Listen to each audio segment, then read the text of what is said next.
Hello friends, आपके अपने YouTube channel ज्ञान की रफ्तार में आप सभी का स्वागत है। जैसा कि आप सभी को पता है कि आज 23 जनवरी है और यूपी टेट का पेपर हुआ प्राथमिक स्तर का अभी। तो उसका हिंदी का प्रॉपर सोल्यूशन मैं लेके आया हूँ। ये पेपर सेट बी का सोल्यूशन है। तो चलिए देखते हैं कि अंगा का उच्चारण स्थान है, तो इसका जो सही आंसर है वो तीसरा वाला हो जाएगा, नासिक के। 4 गज मलमल में कौन सा विशेषण है? वैसे परिमाण बोधक विशेषण इसमें होना चाहिए निश्चित रूप से। तो चलिए, समास का विलोम क्या है? तो समास का विलोम व्यास है। शून्य का तत्सम रूप क्या है? तो ये शून्य का तत्सम रूप शून्य होगा। अगला क्वेश्चन, आंख की किरकिरी होना। आंख की किरकिरी होने का क्या अर्थ है? तो इसका जो सही आंसर होगा अप्रिय लगना। अब देखिए 36 से 40 तक कुछ क्वेश्चंस दिए गए हैं। ये आपको गद्यांश को पढ़कर सॉल्व करना था। सीधा मैं इसका सोल्यूशन बता रहा हूँ कि इसका सोल्यूशन, प्रॉपर सोल्यूशन क्या होगा। तो घुमक्कड़ शब्द में कौन सा प्रत्यय है? तो अक्कड़ प्रत्यय है। महावीर स्वामी का जन्म कहाँ हुआ था? तो वैशाली में हुआ था। स्वच्छंद में कौन सी संधि है? व्यंजन संधि है। और व्यंजन संधि में कौन सी संधि है? तुगागम संधि है। चलिए अगले क्वेश्चन पे चलते हैं। महात्मा बुद्ध ने जब बुद्धत्व प्राप्त किया तब उनकी अवस्था कितनी थी? तो इसका जो सही आंसर होगा 35 यानी 35 वर्ष। श्रुति धर्म का आशय क्या है? तो वैदिक धर्म से है। अकाल का पर्यायवाची है। अकाल का पर्यायवाची क्या होगा? तो ये होगा दुर्भिक्ष। चलिए अगला क्वेश्चन है, निम्नलिखित वाक्यों में से कौन सा मिश्र वाक्य है? तो इसका जो सही आंसर है, अध्यापक देखते हैं कि छात्र पढ़ते हैं। चलिए अगला क्वेश्चन देखते हैं। इसमें जिसकी पूर्व से कोई आशा ना हो उसके लिए एक शब्द है अप्रत्याशित। इसके लिए एक शब्द होगा अप्रत्याशित।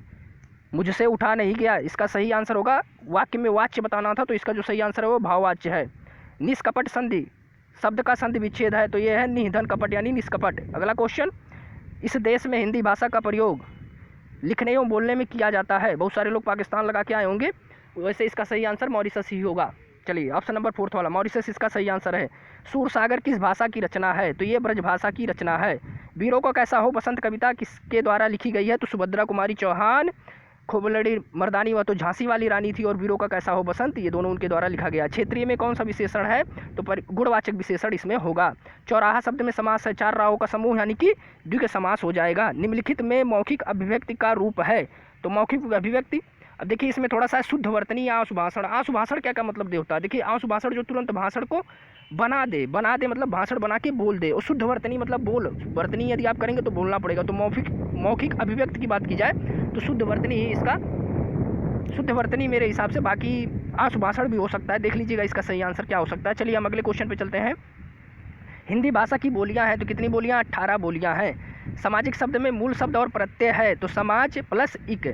चलिए, तद्भव पत्रिका के संपादक का नाम है, तो इसके संपादक का नाम है अखिलेश। चलिए, 12 वर्ष लो कुकुर जियो और 13 लो जियो सियार, इस पंक्ति किसकी रचना है? तो जगनिक की है। जिन्होंने किसको लिखा था? दलपत विजय की रचना जिन्होंने की थी। निम्न में से किस शब्द की वर्तनी सही है? तो अनुग्रहित ही सही है, इस शब्द की वर्तनी अनुग्रहित।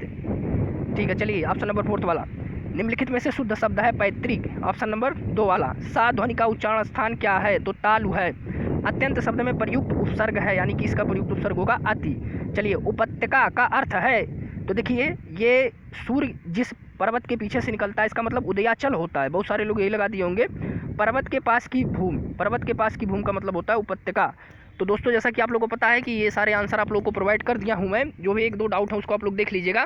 तब तक चैनल को सब्सक्राइब कर दीजिएगा। यदि आप हमारे चैनल पर नए हो, वीडियो अच्छा लगा तो वीडियो को लाइक कर दीजिएगा। मिलते हैं अगले वीडियो में, तब तक के लिए धन्यवाद। जय हिंद, जय भारत। इसी प्रकार से मैं अगले पेपर का सोल्यूशन आप लोगों को, संस्कृत का सोल्यूशन, उसके अलावा पूरा एक साथ 150 प्रश्नों का सोल्यूशन मैं आप लोगों को प्रोवाइड करूँगा। तो मिलते हैं अगले वीडियो में, तब तक के लिए धन्यवाद। जय हिंद, जय भारत।